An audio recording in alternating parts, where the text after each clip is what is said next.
This tutorial will show you how to take any existing PDF activity and open it inside EDU Groove to make changes.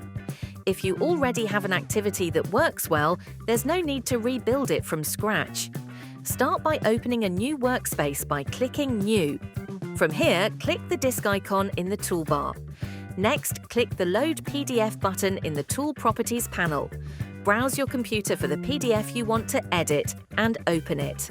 You can't directly edit the PDF, but we can easily repurpose it and make changes.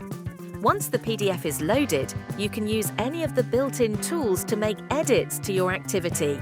If you want to remove a section, place a white box over that area.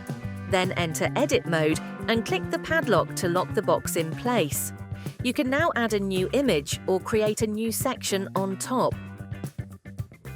When you're finished, click Export to PDF. And don't forget to save your .groove file as well so you can edit it again later.